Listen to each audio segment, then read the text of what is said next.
So yan na nga mga kamarik, sahin na nga tayo yung ating motor para malagyan ng kalang sa may bandang likuran.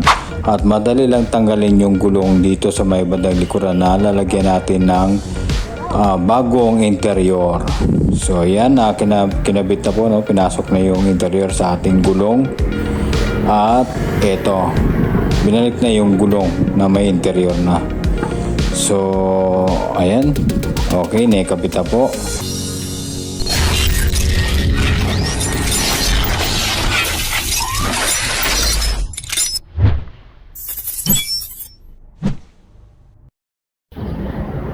Yo, what's up mga kamariks?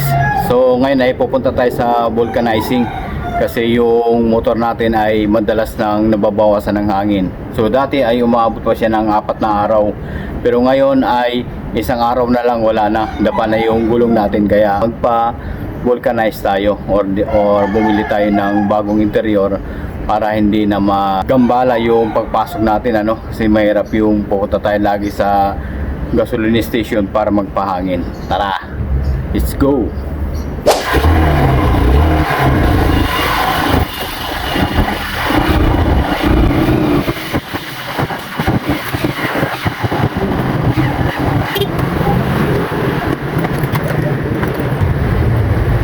Boss, may binibenta kayong interior?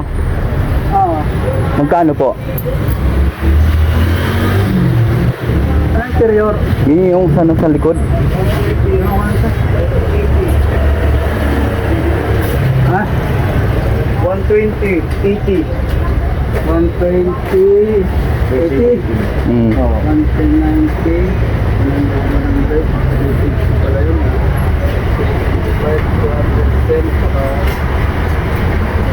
280 lahat. May bawas po yan? Ha? May bawas pa? Wala na eh. Sige. Para ano, kasi lagi siyang nababawasan ng hangin eh. Sige, papalitan ko po ng interior. So yan yung ano natin, ano, yung gulong natin na laging nadadapa. Kulang ng hangin. Kapon nagpahangin lang tayo dun sa may Petron, tapos ngayon na ano na naman siya, ang natitira niya na ay nasa mga 5% na lang na hangin, kaya kailangan natin magpalit ng interior. So ngayon ay tatanggalin na yung ating gulong para mapalitan na ng bagong interior. Ano? Isa pa? Hatakin ko? Okay.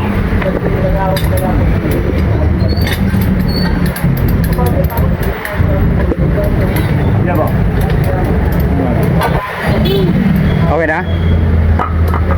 So yan po ang Dagunoy Wheat Market. So dito po tayo madalas na nagpapa-vulcanize ang ating motor, pero ngayon ay magpapalit tayo ng interior para hindi na tayo pabalik-balik sa gasoline station para magpahangin.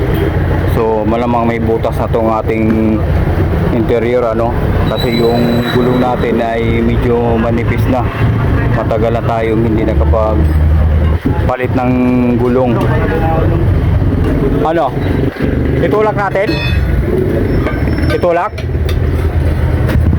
Nalagay po ako ng kahoy. Mobile dito. Sang kahoy? Dito? Yung, ano yun?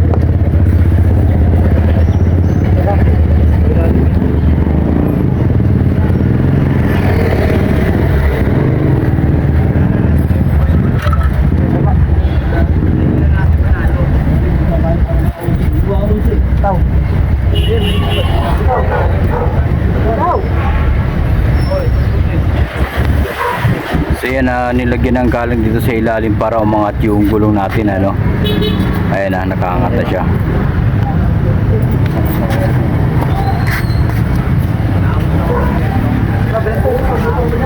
So hindi talaga ako marunong nito, ano, yung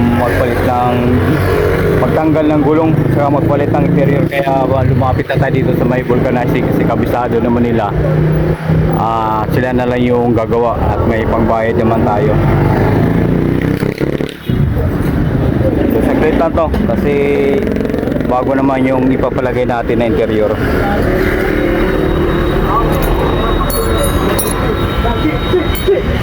So titingnan natin kung paano magbaklas, ano.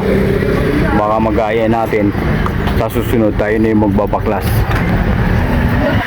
So okay, tinanggal na yung pinakamalaking bolt ng ating connection sa gulong dito sa may bandang likuran.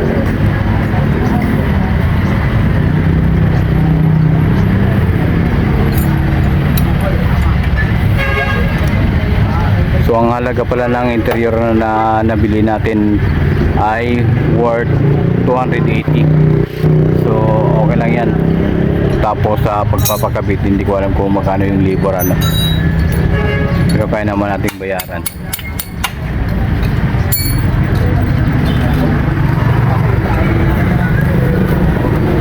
So ang una palang tatanggalin dito sa may likuran ay yung malaking gulong, tapos itong naka-connection sa may brake, yun yung tatanggalin.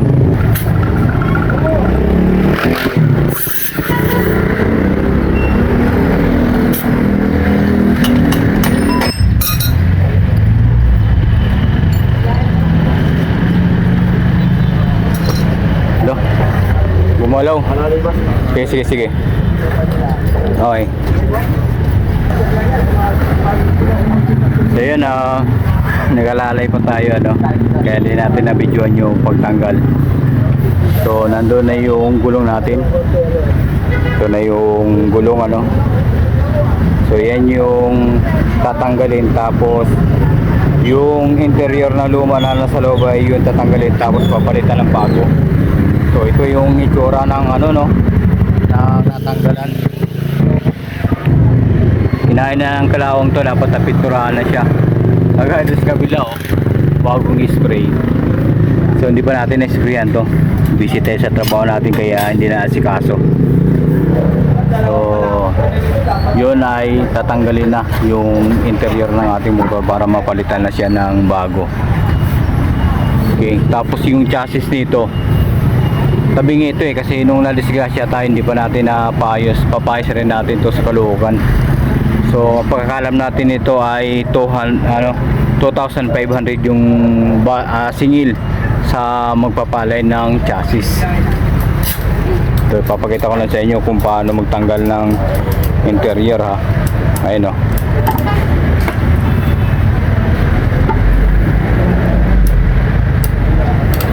Manual lang siya. Kasi may nakita tayo na ganitong style, makina yung ano nagpapaluwag. Pero ito manual lang siya, oh.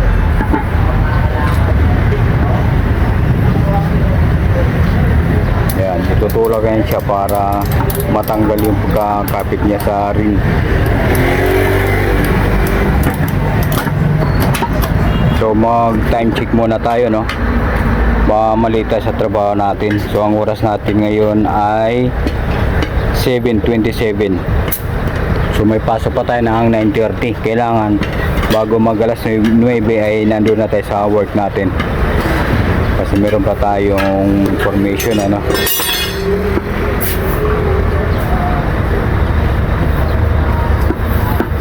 So ngayon ay tinanggal na yung interior. Yan yung interior natin dati.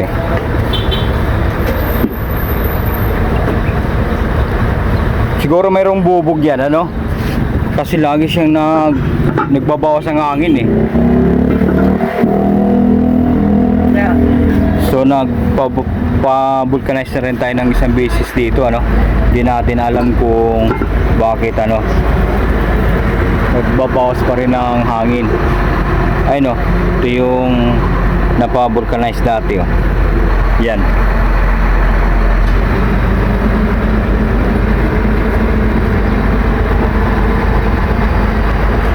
Okay.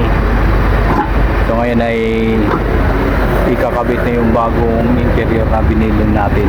Ayan, oh. Sasabi ni Aw-Aw. Ayan, halos magkapareho lang, oh. May guhit na kulay pula sa atin nga, eh. Medyo ano na ito, eh. Sigurado na yung kulay pula.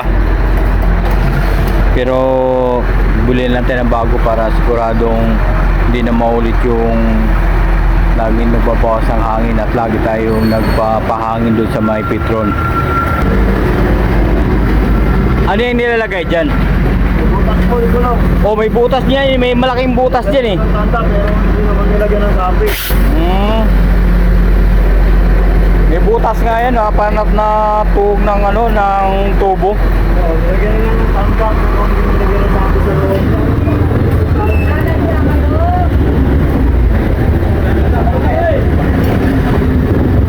So may nag-aakot ngayon ng basura, no?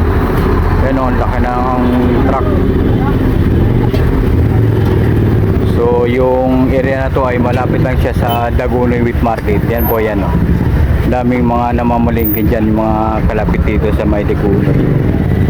So dito lang yun, yung vulcanizing shop na lagi nating pinupuntahan, mas malapit sa bahay natin. So ngayon ay ikakabit na yung bagong interior, ano?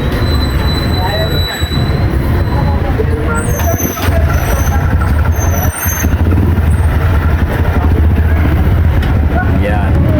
Wala ba mga bubog? Baka may problema na yung interior ko. So ngayon ay naipasok na yung interior na bagong palit, ano. So kinabit na yung interior, tapos papahanginan at ikakabit na sa ating motor.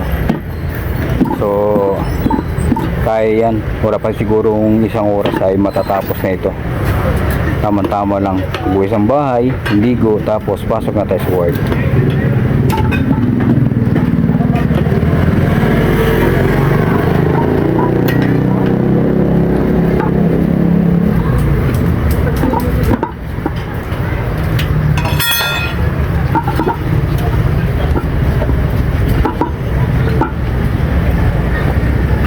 Yung interior natin, iwanan na natin yan para mapaganabangan nila, pwede nilang ibenta yan.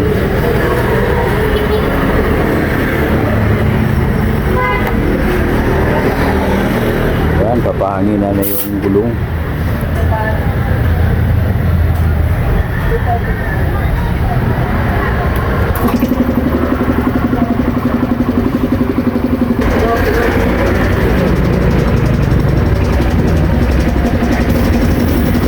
Diyan banda sa may ano, unahan, hindi nakadikit yung rim dun sa may gulong, kaya nilagyan pa rin ng hangin para pumantay yung pagkadikit ng gulong dun sa may rim nila.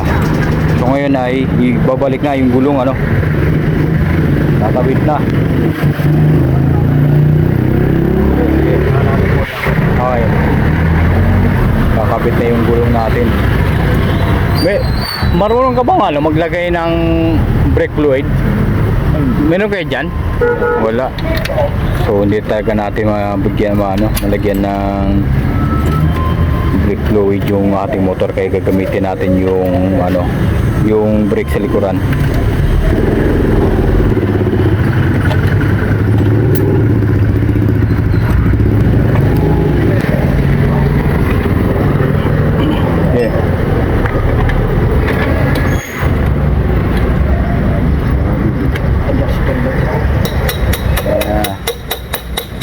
Okay, nakapasok na.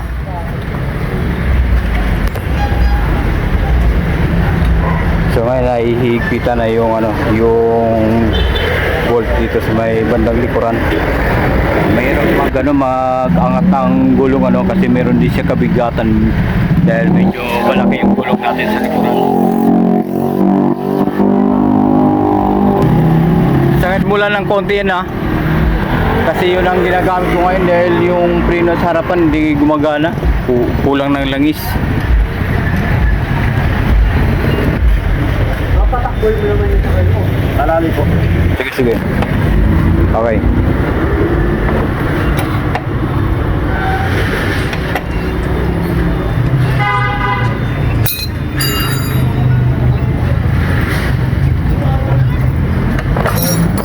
Pandikit. Kaya na bumaba na yung kalang sa gitna. Pupunta kami ng Makati. Bakit ba? Sa ating mga babalikan. Lagay pa rin? Matagal po, matagal. Oh, tanggal lang. Oo.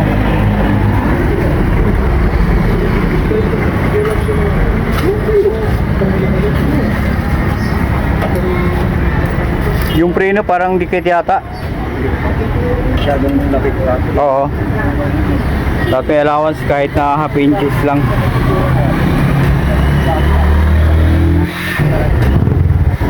Yan, pwede na to. Marami pa ako. Sige, sige. So ngayon nahihigpitan ulit yung gulong natin sa likuran, ano.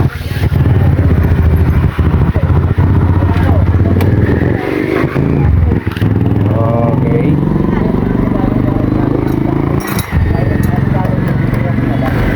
Boss, kabit to. Magkano po yun? 280. Last kabit. Sama na yan. So, okay.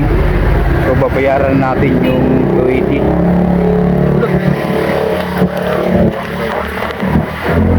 Oh, ito po. So, ngayon ay nagkabit na yung gulong natin, ano? Ayun, no? So, sana hindi na siya mababawasan ng hangin kasi storbo. Lagi tayo nagpapahangin. So, ang binayaran natin ay worth 280. Kasama na yung kabit ng ating bagong interior. So, muntik natin makalimutan yung helmet natin, ano. So, ito yung sukli natin. Sukli sa pagbili natin ng interior ng ating motor.